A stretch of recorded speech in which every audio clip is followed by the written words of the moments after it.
Resmi bakal diproses naturalisasi. Pemain berdarah Indo-Belanda ini langsung datang ke Indonesia.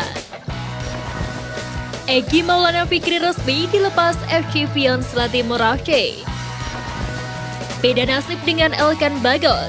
Bintang Vietnam ini dilepas klub Eropa untuk Piala AFF 2022. Elkan Bagot absen bela timnas Indonesia di Piala AFF 2022. Media Malaysia sebut kabar baik.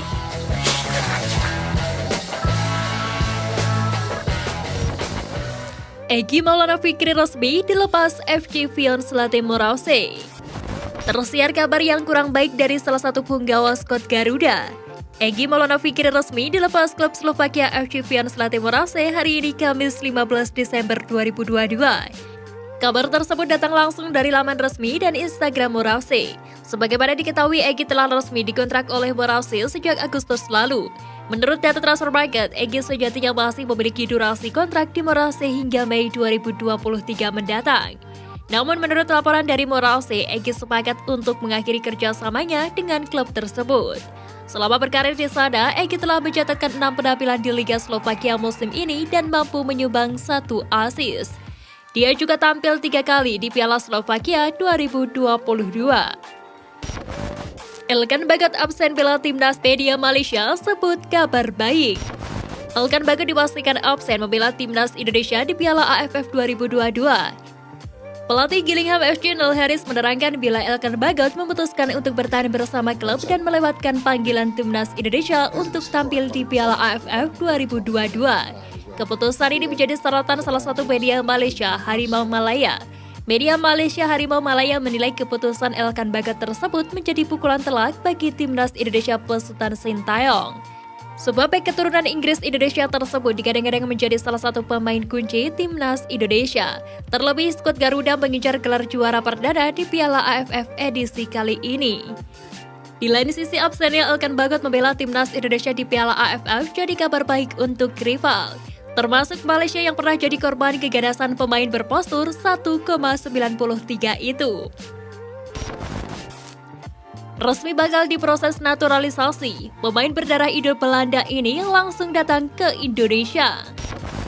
Sintayong telah mengajukan 2 nama keturunan untuk diproses naturalisasi demi bisa membela timnas Indonesia U20.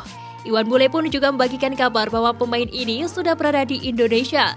Kedatangan ke tanah air guna melengkapi dokumen dan tes medis untuk naturalisasi. Pemain yang dimaksud adalah Rafael Struijk.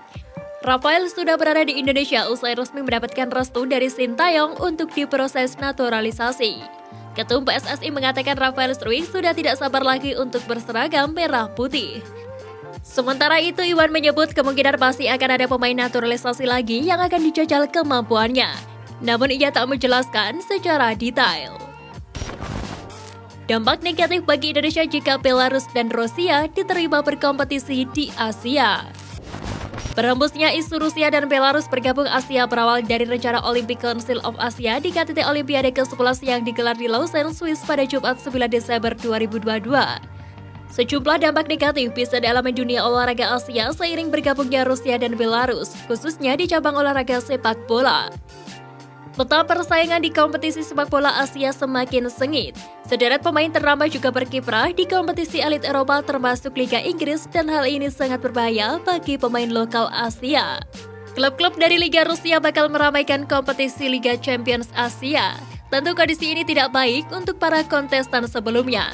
Pasalnya, kualitas kompetisi Rusia bisa jadi lebih baik dari kompetisi di level Asia. Piala Asia akan menjadi ajang yang diikuti timnas Rusia dan Belarus jika benar-benar bergabung Asia. Kompetisi akan semakin sulit bagi para kontestan, apalagi kekuatan sepak bola Rusia termasuk level tinggi di kawasan Eropa.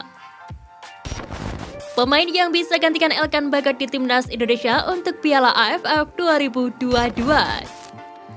Bek keturunan Indonesia Elkan Bagot menunjukkan sinyal kuat yang mengindikasikan dirinya akan absen dari event 2 tahunan terakbar di Asia Tenggara yakni Piala AFF 2022.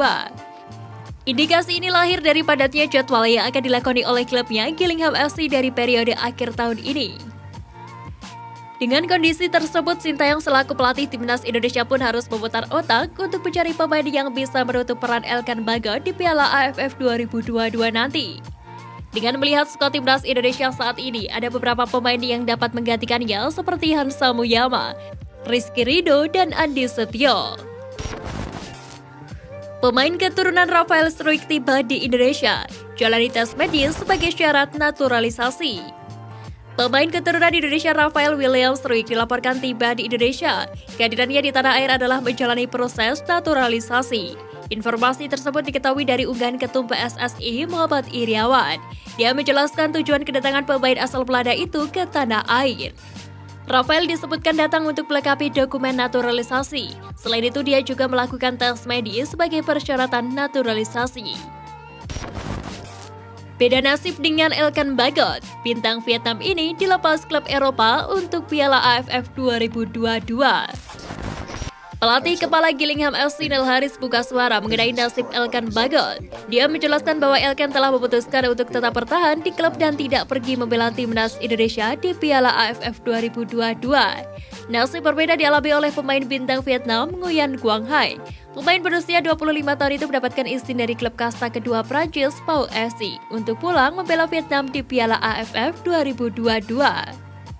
Dilansir dari Tetau 24/7 pada Jumat 16 Desember 2022, Quang Hai dilaporkan telah bergabung dengan skuad Vietnam sejak Kamis 15 Desember 2022.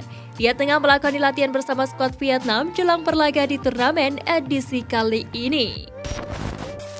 Efek tanpa Elkan Bagot hilangkan, cetak banyak gol lewat sundulan. Kabar mengejutkan muncul dari Elkan Bagot seminggu jelang Piala AFF 2022 bergulir. Elkan Bagot dilaporkan telah memutuskan untuk membela klubnya Gillingham FC dan absen membela timnas Indonesia di turnamen bergengsi ASEAN edisi kali ini.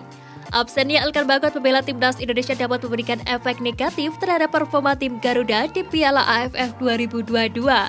Salah satu di antaranya adalah kans timnas Indonesia cetak banyak gol lewat sundulan hilang.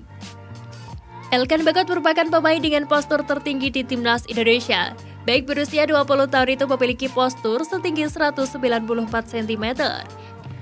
Kemampuan heading Elkan begitu terasa ketika memperkuat Gillingham FC. Terbukti pada ajang Piala AFF 2020. Elkan berhasil mencetak gol lewat sundulan saat bersua dengan Malaysia.